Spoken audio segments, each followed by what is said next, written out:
thank you so much to these wonderful musicians for spending their time with us. We have Nicholas Christenson on bass,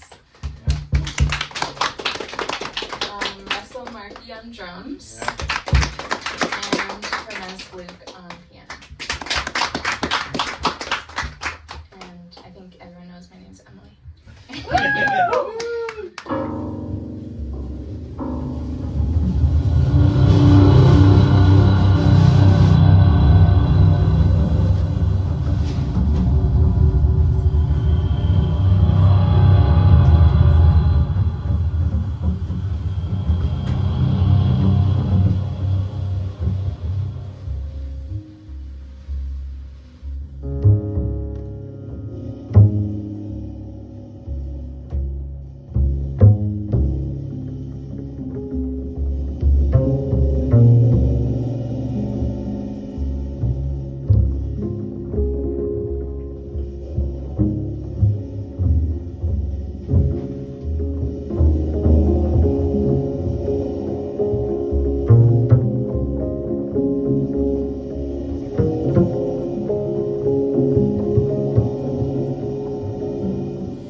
Go there every night after you brush your teeth and tuck yourself in. Your legs stretch out with satisfaction as the sleeping pills settle into the fuzzy corners of your brain.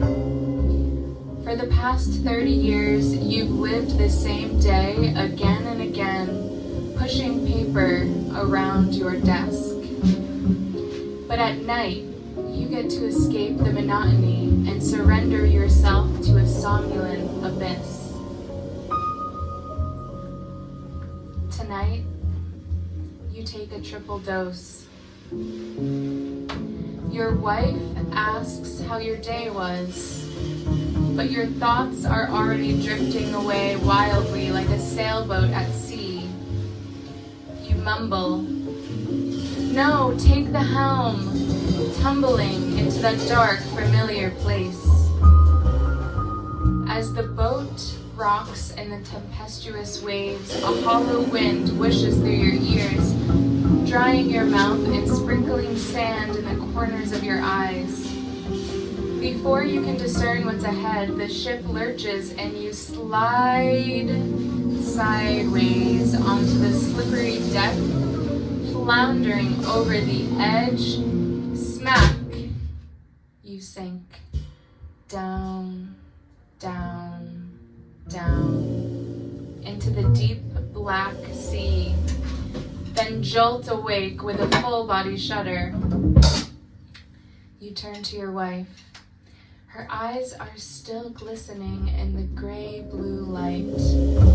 She's been worried about you. She says, "You've had more bad days than good ones, that you need to restart your medication, see a doctor. Were you dreaming?" You want to answer, you really do, but you're next in line for the thunderbolt. The line stretches across the boardwalk, over the sand and into the ocean, heads bobbing all the way to the horizon. I better not wait, you think, stepping forward. A pimply teenager secures the harnesses. Click. "I love you," you manage to tell your wife. Her hand closes around yours. The roller coaster propels forward and your neck snaps back.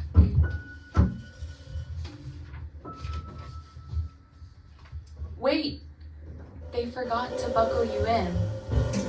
You grip the harness with white knuckles as the train creaks up the steep incline toward the wide blue sky, gravity forcing you back against the seat. With the final tick, tick, tick of the chain, you glance down to see if your wife is still there, but all you see is a long line of ants emerging from the ocean. You think you hear her voice, but there's a cacophony of seagulls hovering overhead, rubbernecking to see if you'll make it. A pair of black eyes meet yours as the coaster pauses at the peak. And then you become weightless and drop over the edge.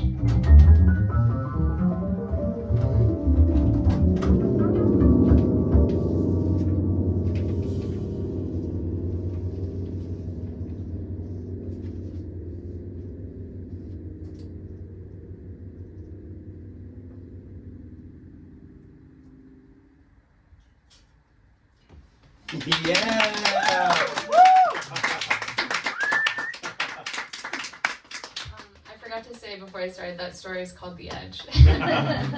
That's so good.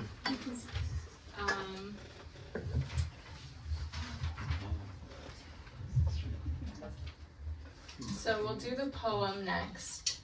The poem is called How to Prepare for War. So just, when I promise after this one, it'll be a little bit lighter.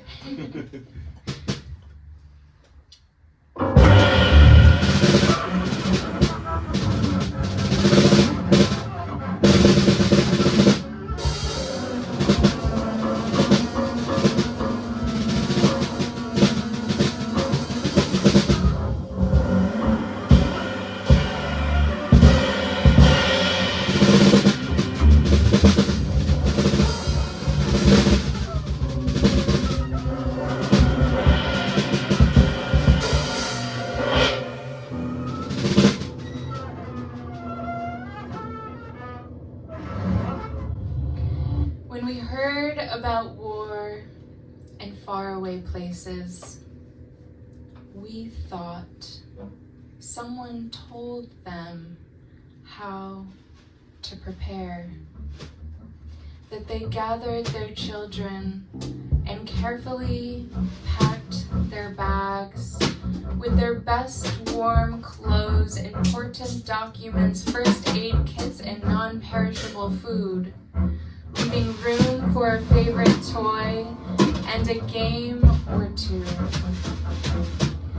We thought that they emptied their fridge, packed their plants, leashed their dogs, and harnessed their cats. We thought that they turned out the lights and locked their doors.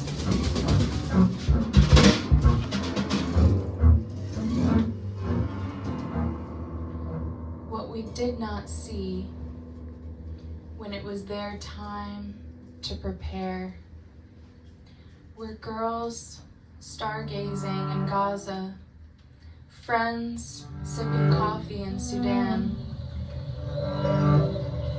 We did not see brothers baking bread in Ukraine, sisters sowing seeds in Myanmar.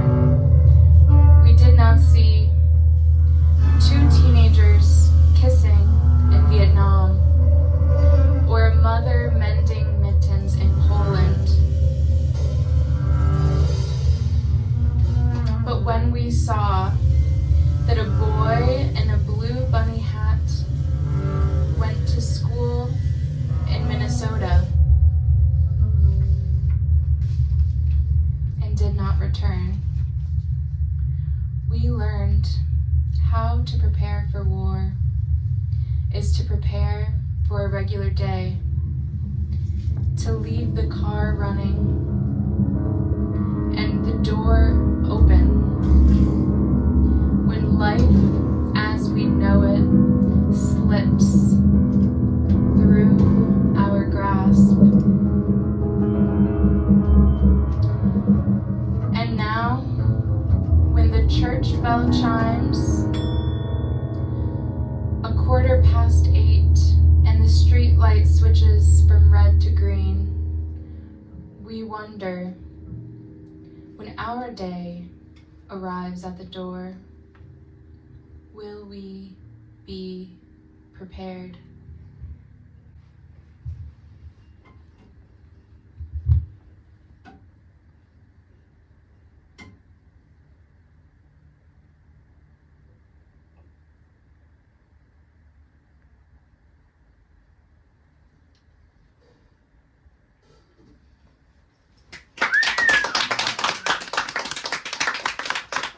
last one, I want to give a little, it's not a trigger warning, and in the same sense as before, it's trigger warning in the sense that it's a very strange story. It's weird and very unlike the others. There's some dark humor involved, and yeah, I hope you enjoy it. It's called what is it called? Late Stage Capitalism. I changed the name. It's called Late Stage Capitalism.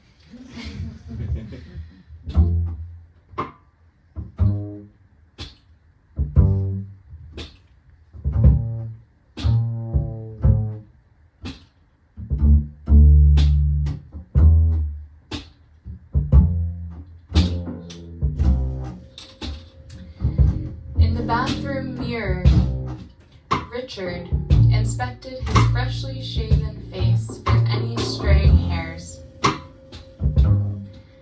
Satisfied, he methodically knotted his blue silk tie and shrugged on a blazer over his crisp white shirt. He stuffed his phone, wallet, and keys into various pockets of his leather briefcase. As he neared the door, he sunk his soft, manicured fingers into the bin of dirt that sat expectantly on the entryway table.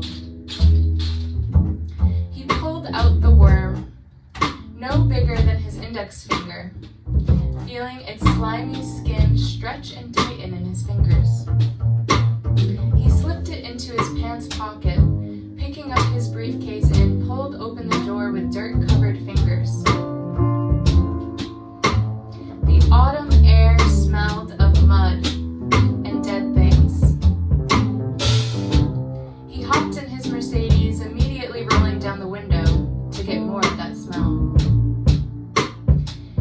He was careful to keep his leg a little straight at the hip to not crush the worm. It wriggled gently inside his pocket, but did not try to escape. He hit the gas and they were off. They cruised along the FDR, swerving smoothly between lanes. He was not late, but he always liked to get ahead. He couldn't stand doing anything slow. When they arrived to the office, he nodded to the doorman and entered the crowded elevator. As they began their ascent to the 32nd floor, Richard was disgruntled to see that there would be at least 8 stops on the way. He checked his watch, a silver Rolex that he got as a bonus last year. He was the top earner at the fund. The watch said it was 3 minutes to 9. You should take the stairs if you're below the 5th floor, he wanted to say to these idiots. Instead, he let out a long, aggravated sigh. At 1 minute past 9, he exited the elevator and bolted straight for his office. "Let's make some money today, Dick," one of the other guys shouted from the cubicle, his fist in the air. It was a corner office with a midtown view. He shut the glass door and immediately drew the shades closed. He dropped his bags on the floor and anxiously reached into his pocket. The worm lifted its head sluggishly. It was dark and dry. He retrieved the small tub of dirt from his desk drawer and dropped in the worm, giving it a spritz of water from a spray bottle he always kept close by. Lastly, he tossed in the brown, decomposing banana peel that he had left on his desk the night before. With a sigh of relief, he opened the blinds and made his way to the restroom with a nail brush in his pocket. He was irked to see 2 men at the urinals. One of them turned. "Hey, Dick, I heard you got some ass the other night." At the sink, Richard began to discreetly scrub the dirt from his nails. Yeah, just some slut. He kept his eye on the men in the mirror. They snickered, but did not turn back around. When he returned to his office, Richard was surprised to find the worm had already gulped up the banana peel. It couldn't have been more than 5 minutes. The worm wriggled up to the surface of the dirt and looked at him earnestly. He snapped the lid on the tub and paced over to the break room, shutting the door behind him. Surely someone had left something to rot in the fridge. He bent down and began to rummage through the towers of Tupperware when the door swung open. "Dick, what are you doing?" A woman in a pantsuit with cropped blonde hair gazed at him, puzzled. It was that bitch, Rachel. Richard swiveled around. "I think it's time we clean out the fridge. It's disgusting," he replied sharply. She covered her mouth when she saw the moldy contents of the container in his hand. "We have people that do that for us." She was concerned. He needed her to go away. "Please, Rachel, go away," he said. He shifted uncomfortably. She shifted uncomfortably and then turned and clapped. Richard hurried back to his office with a large container emitting a sour, awful smell, ignoring the heads turning in his direction. Again, he snapped the shades shut and opened the desk drawer and plopped the worm directly in the tub of fuzzy broccoli Alfredo. He clicked on his monitor and reviewed the agenda his secretary had laid out for the day. At 10, he would be meeting with Sunstar Oil, and at noon, with American Guns. By 3 p.m., he would be $1 million richer. He leaned back in his chair and put his feet up on his desk, hands behind his head, and gazed down at the city below him.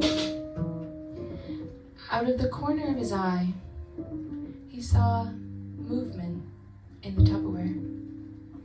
With horror and disbelief, he watched as the worm opened its mouth wide and swallowed a whole broccoli floret in one gulp as if it were a Burmese python.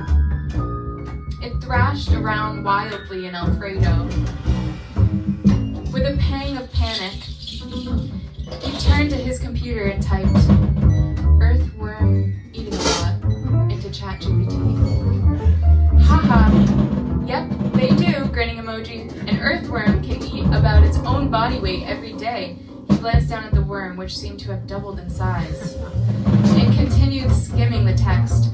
"There is an invasive earthworm species known as crazy worm, or Alabama jumper, that thrash around violently and grow quickly, laying up to 100 eggs in several months."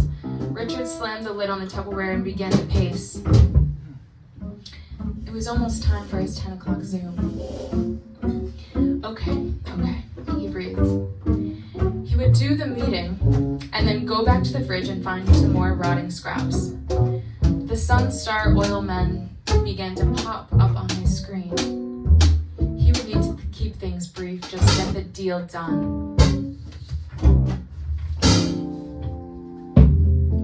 As he began his pitch, the Tupperware beside him rattled incessantly.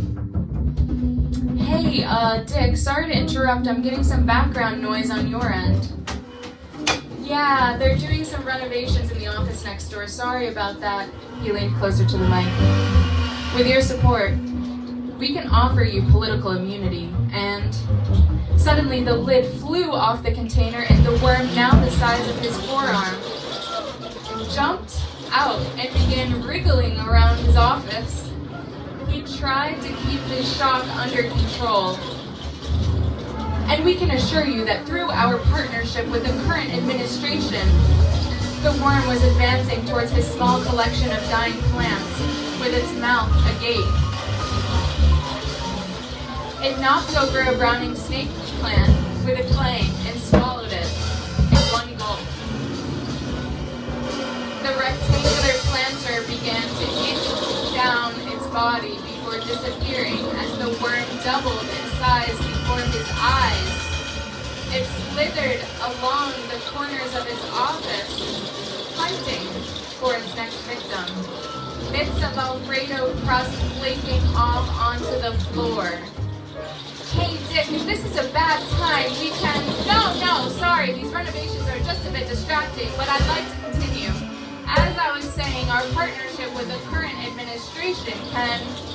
The worm, now the size of his thigh, rounded the corner. Its blank, eyeless face and smooth, round mouth was now accelerating towards him. He tried to lift up his feet, but the worm lurched forward at surprising speed and suctioned onto his shoes. Guys, I'm going to have to... He was unable to turn off his camera before he slid off his chair and onto the floor. He squirmed, trying to pull himself back up, but the suction was so strong his entire lower body was crushed instantly. The oilmen erupted in commotion as they saw the last of Richard's arms flailing before the worm swallowed him whole.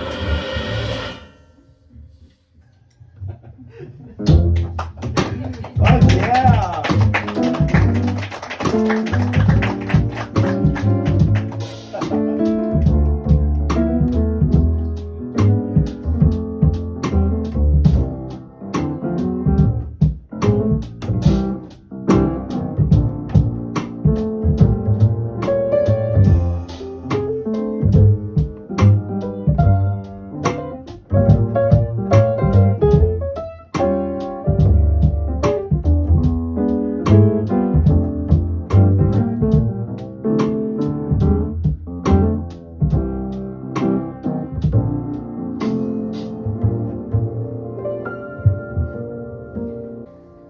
Late-stage capitalism.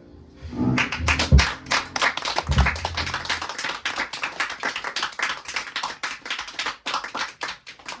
and that's it. Oh yeah!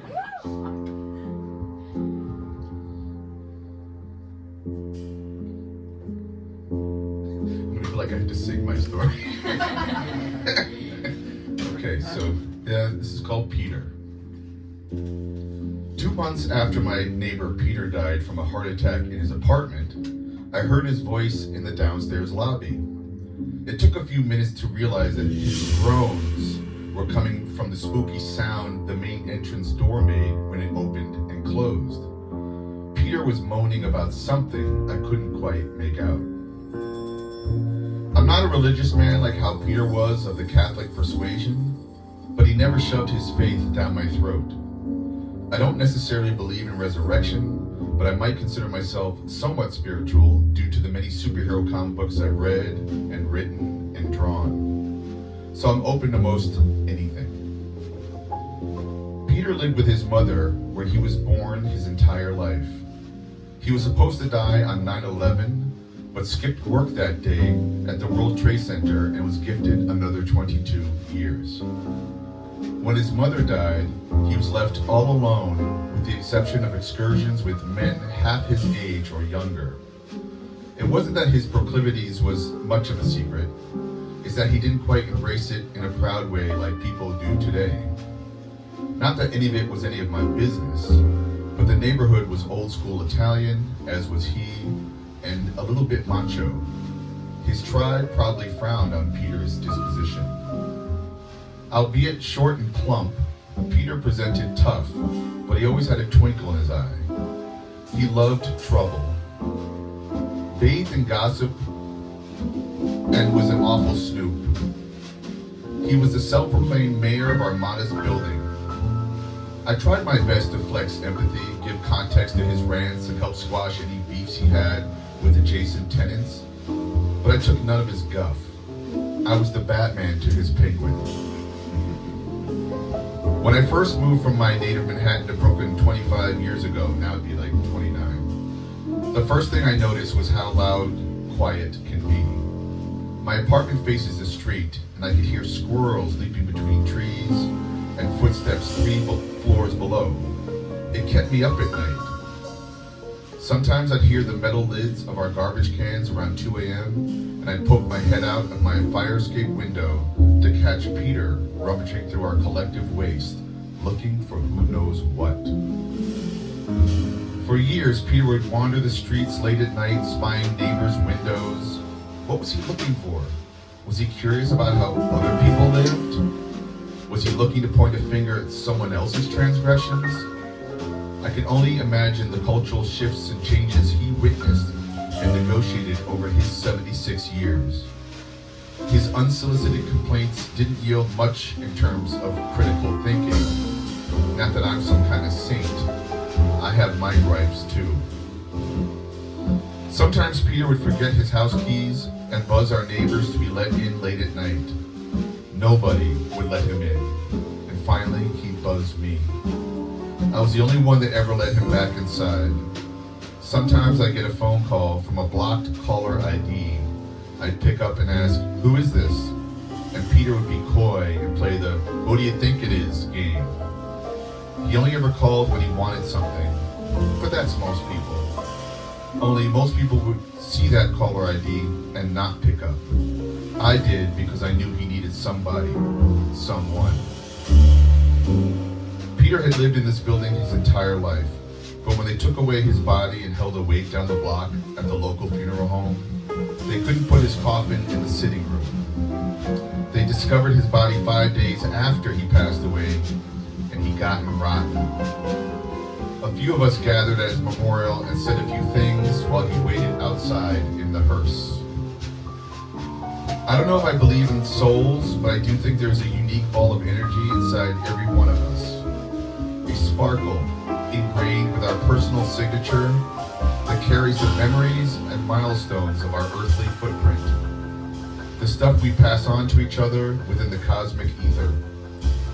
Peter's entire universe was at this address, and like a ghost knocking at the door, he wanted to go back home.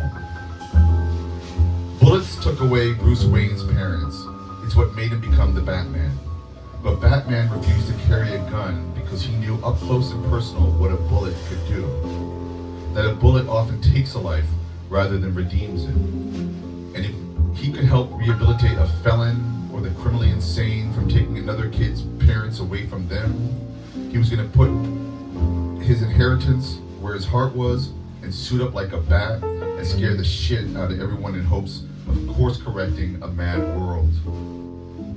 I understand that religion often promotes the concept of redemption. And if I were the Batman to Peter's Penguin, I'd want him to redeem himself if that's what he was looking for. Or if he just wanted to go back home and occasionally rummage through the garbage and snoop around the neighborhood, who was I to judge? I'd never stopped him before, so I let him back in. Thank you very much.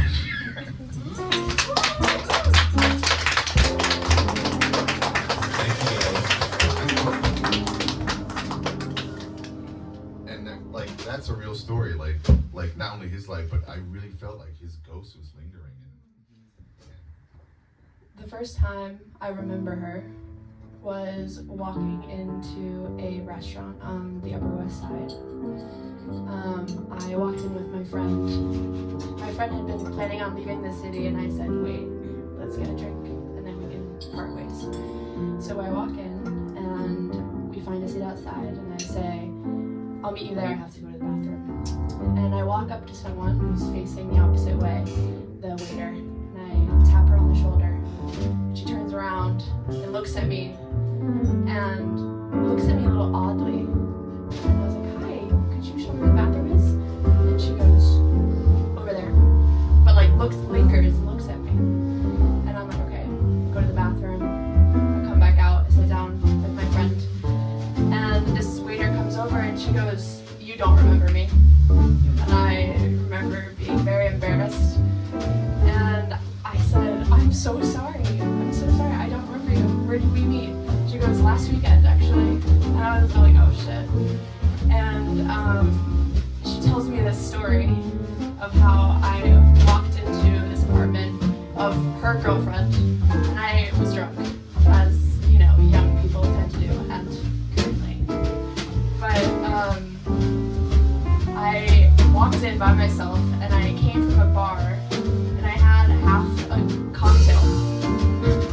And I came into the birthday girl who I knew, which is, I don't do that anymore, but that was quite the entrance to make.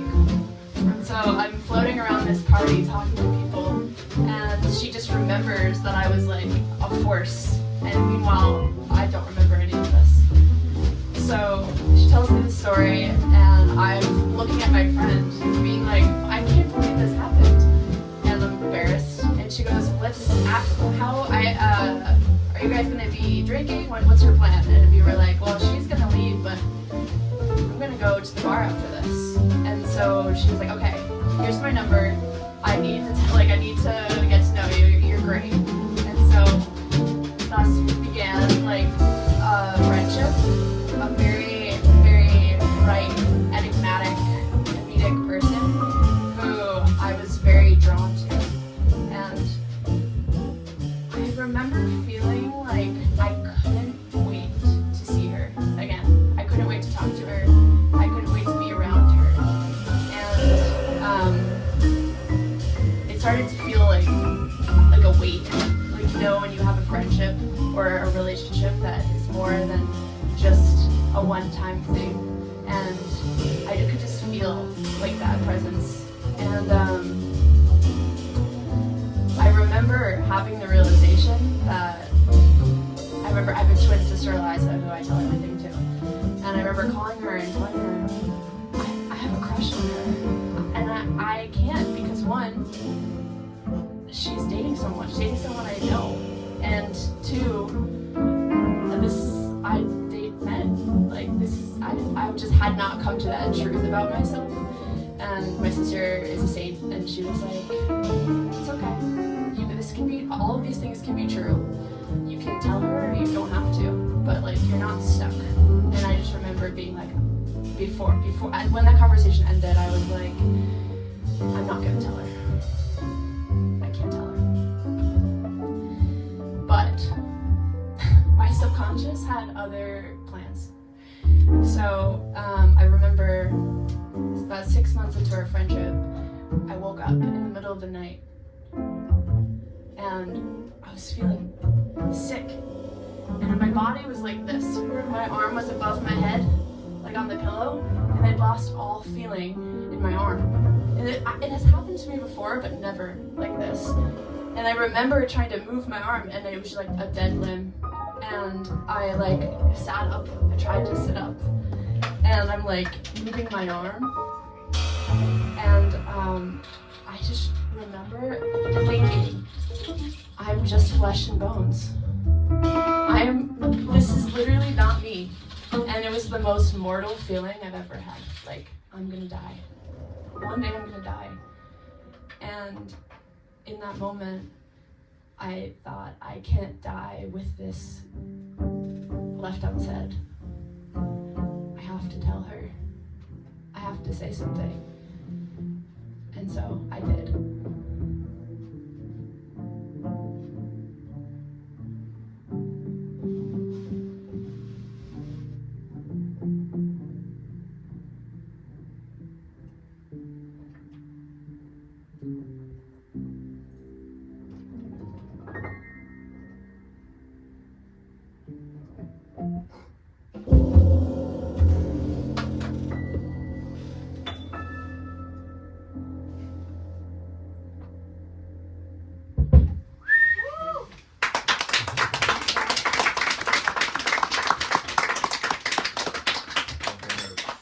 Immediately upon waking, the fight to return from what I just left begins. And as we all know, that never works. You never get back to the dream. It falls right through your hands, to the point where you can't even remember any of it. You just know that's where you want to be. Groan, roll over, start the day. Look at your work phone. Right. I'm already behind. Put your contacts in, take your vitamins, put your shoes on, look at that work email. Right.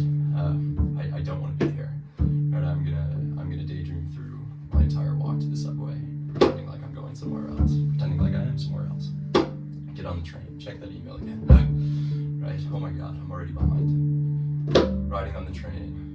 going, trying to make that commute seem shorter than it actually is until the subway comes out. You see the light over the Manhattan Bridge, you see the view of the skyline, you pretend like you were going to a different office, to a different reality, the one that you were daydreaming of, maybe the one that you were night dreaming of. You get to work, right? Again, check that email, oh my god. High five the doorman. For a moment there, it's, actually it wouldn't be too bad if I just spent the day with him, right? This wouldn't be bad. We could keep this conversation going, we could talk more, maybe this is what I could do for the rest of the day.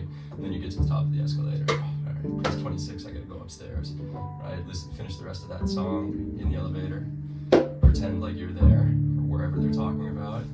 Doors open, day starts, sit down, fire up that email, and you are daydreaming. You are pretending like you are elsewhere. There are no rules, there's no laws. Sometimes there's no gravity. And then it's that phone call where those 3 awful, subtle dings that you get on Microsoft Teams that just rips you right back like you did this morning. And very quickly you lose any semblance of that world that you had thought you brought yourself to. But you're motivated to continue these horrid tasks in the hopes that you will get back there. And that carries you through the rest of the day. And then you go home, complete those series of mundane tasks, make dinner, check that work email, where am I going tomorrow? Oh my god, I'm already behind on that as well. Okay, try to go to bed. Where do I want to be? What did I remember from the previous night? How do I get myself back there? Almost never back in the same spot, except for that moment where I wake up and I am fighting desperately to get back to what I just left again in that night dream. Routine starts again, right? I'm already behind. Stick my contacts in my eyes. That takes too long. Panic, right? Oh my god, what a world it would be if I didn't have to do that, right? Remove that from the mundane reality. This would be perfect, actually. This wouldn't be part of it, but the laws of the daydream don't apply here. I can't see without them, so I have to put them in. I have to take those vitamins. Oh my god, my work email, I am behind again. I have to keep going. Daydream through the walk, daydream through the commute. Listen to that song. Reach the point where the Manhattan Bridge opens up, and I can see there are offices all across this city and places within it that I would much rather be than the one that I'm going to. And I continue that fantasy until I get to work. High five the doorman, pretend like I'm hanging out with him, get to the top of the escalator, get in the elevator, finish that song, sit down and commence that next daydream, which, while different than the previous days because I can never quite remember where I got to, the same in that I am there even though I'm here. Immediately, somebody comes to you at your desk, revokes you from that world that you wish so desperately to be in.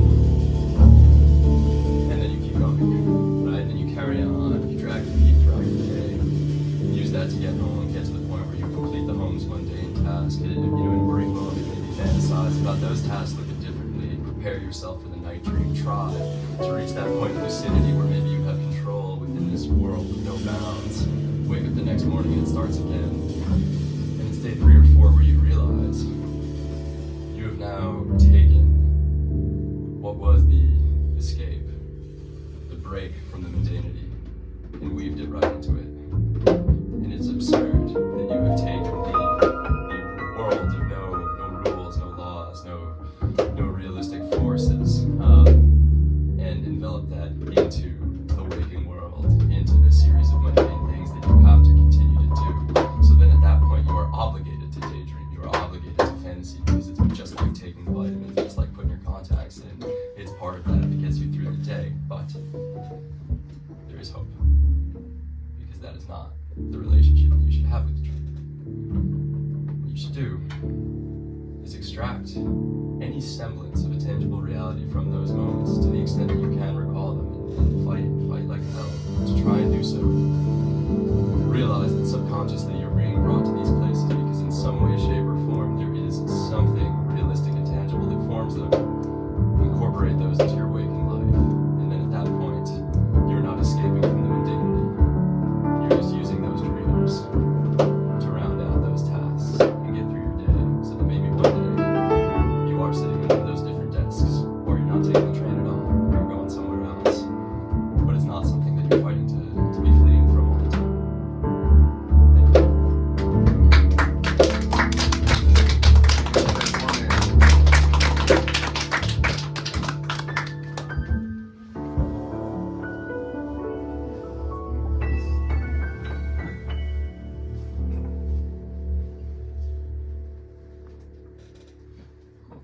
Thank you.